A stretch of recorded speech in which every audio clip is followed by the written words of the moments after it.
Roughly 2 months after the Battle of Yavin and the destruction of the Death Star, Vader would come face to face with a former Death Star engineer who was instrumental in the construction of the battle station super laser, believing he betrayed the Empire, not just for abandoning it after the destruction of Alderaan, but by assisting the rebellion. But Vader's path towards the former Imperial and the brutal consequences it would have was one that was filled with actions demonstrating Vader's rage and fury, and resulted from an unexpected meeting the engineer had with Princess Leia. Again, only a few months since Yavin, Leia was overcome with nightmares. While safely on board a capital ship with the Rebel fleet, one of the thoughts troubling Leia most was that while Luke, Han, Chewbacca, and so many other rebels were taking part in dangerous missions for the rebellion, she thought she could do more, especially considering the rebellion still hadn't located a suitable base in the aftermath of Yavin 4. Therefore, she decided to carry out a secret mission hidden from the rest of the Rebel fleet to find a new home for the rebellion and her friends. But there was another aspect to Leia's mission and her nightmares. In the 2 months since the planet's destruction, she hadn't yet properly mourned her homeworld of Alderaan, being too focused on helping the rebellion continue its fight against the Empire. Therefore, she began her search for a new planet that could act as a base for the rebellion by traveling to the Alderaan system, and returned to what remained of Alderaan to pay her respects and mourn for her homeworld. After ejecting a capsule containing a message in memory of those lost to the Death Star, she received a signal coming from an individual within a Venator-class Star Destroyer that fought in the Clone War, named the Audacity. After informing them that she was a friend of Alderaan who came to observe the tradition of remembrance, and learning that he was also from Alderaan, Leia accepted the invitation to go on board the Audacity. Eventually, she would meet with the man and find that he had a large collection of Alderaanian artifacts obtained from traders around the galaxy. However, Leia would discover the man's true identity after finding a picture of him in an Imperial uniform standing beside none other than Grand Moff Tarkin himself. Having obtained a name, which was Tag Rogarin, Leia wanted her astromech T4 to run the name through the Rebellion's databanks to see exactly who he was. But the man told her it wasn't necessary, revealing that he was Tag Rogarin, a former chief weapons engineer during the construction of the Death Star, who helped design and build the battle station super laser. Leia would aim her blaster at him in response, calling him a war criminal for his actions. Tag attempted to defend himself by stating he only built the super weapon, but he also wasn't willing to fight for clemency from Leia, leaving his fate to her, knowing her true identity and the loss she experienced. Knowing he was merely waiting out his days within the Venator, Leia simply decided to leave. However, leaving the tough encounter with Tag and the Audacity behind, Leia activated a homing beacon she placed on board the capital ship, determined to have Mon Mothma collect the Alderaanian artifacts and have Tag face the consequences of his actions when they returned to the Rebel fleet. With that, Leia and T4 would continue their search for a planet that could serve as the Rebellion's base. But Tag Rogarin wouldn't simply be allowed to live out the remainder of his days in relative peace on the Audacity. Leia's actions would coincide with a mission being conducted by Darth Vader, where he looked to unleash his wrath and fury in a wave of vengeance related to a recent failure within the Imperial hierarchy, and which put Tag completely within his path. It began with the actions of Colonel Bircher, who was actually the nephew of Mon Mothma and ultimately able to infiltrate the ranks of the Empire. The actions of Colonel Bircher didn't just cost the Empire a crucial victory against the Rebel fleet, it served as a personal humiliation to Darth Vader and Emperor Palpatine. Following Vader's failure to prevent the destruction of the Death Star, his punishment from the Emperor consisted of him being removed from command of the Star Destroyer the Devastator, instead overseeing construction of the second Death Star. It would be the Colonel who replaced Vader and took command of the Star Destroyer, which was an embarrassment itself for Vader. But even worse, Luke Skywalker had temporarily been on board the Devastator, pursued by Vader through the Imperial Bura Se, with Vader knowing by that time Luke's connection to Anakin Skywalker, and of course, therefore to him. Before he could be captured, Luke would ultimately escape, and Vader saw his being removed from the command of the Devastator had cost him the chance to capture his son. Furious, which is an understatement honestly, by the way events played out over the previous weeks, Vader created his own task force, consisting of Ensign Nanda and an elite squad of stormtroopers to enact his vengeance. Over 5 days, the way Vader would unleash his rage across the galaxy was brutal. As we've looked at more closely in previous videos, Vader would begin on Coruscant, where he would first infiltrate an Imperial data center. Vader eliminated anyone he deemed responsible and needlessly interrogated the data center's leading officers for hours.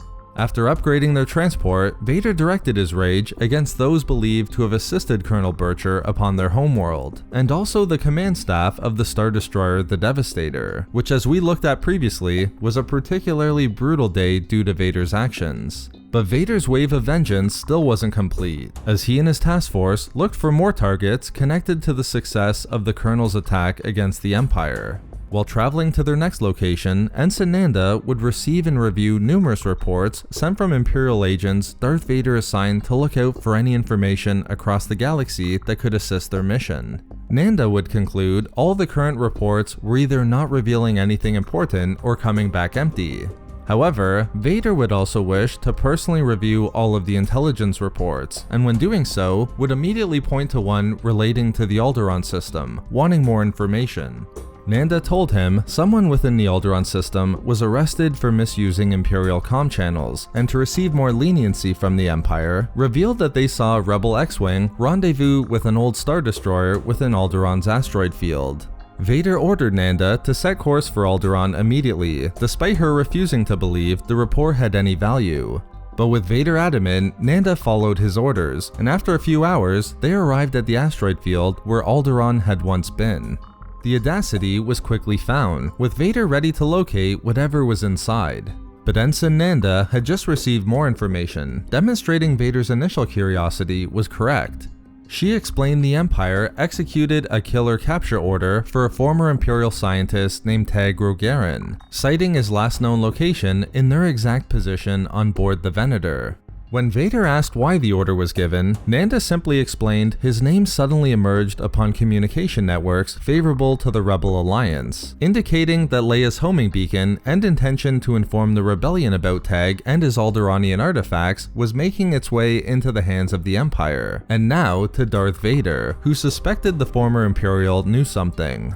As Vader ordered his elite squad of stormtroopers to assault the Venator and capture Tag, Nanda had another concern. The Imperial Order wasn't just sent to officers of the Empire, but also bounty hunters, Imperial military operations, and even to the stormtroopers assisting Vader on his mission, increasing the immense amount of competition to receive the credits. When the stormtroopers returned with Tag, Vader ordered the entire squad to leave, wanting to question him alone. However, just as Nanda feared, the stormtroopers refused, instead pointing their blasters at Vader, confident that they would be able to bring Tag back to Coruscant to fulfill the Imperial Order, which in their opinion superseded Vader's mission and orders. Vader, of course, didn't back down, and after igniting his lightsaber, the stormtroopers pleaded with Vader not to escalate the situation. But by then, Vader was already attacking, cutting down one stormtrooper with his lightsaber while using the Force to throw another. When one trooper attempted to grab Vader from behind, the Sith Lord simply reached back and crushed their helmet with his cybernetic hands. After deflecting numerous incoming blaster bolts, some of which erupted through the ship, Vader force-pushed the stormtrooper so powerfully it destroyed their armor. As quickly as it began, Vader was able to dispatch the entire squad of elite troopers and repair the damaged ship, allowing him to finally question Tag within his own quarters. While Tag initially wanted to protect Leia's identity, explaining the individual from days earlier was someone who wanted to honor the loss created by the destruction of Alderaan, Vader refused to accept his story, as the rebellion's X-Wing being involved meant that there was more to it.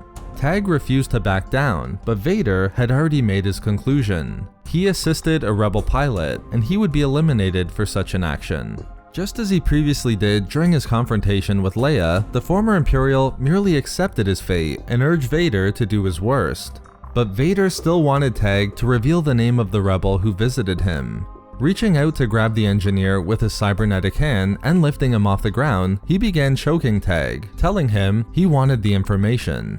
Vader would even go so far as to threaten Tag with releasing his identity and the part he played in Alderaan's destruction to the galaxy, putting him at the forefront of those responsible for the devastation caused by the Death Star.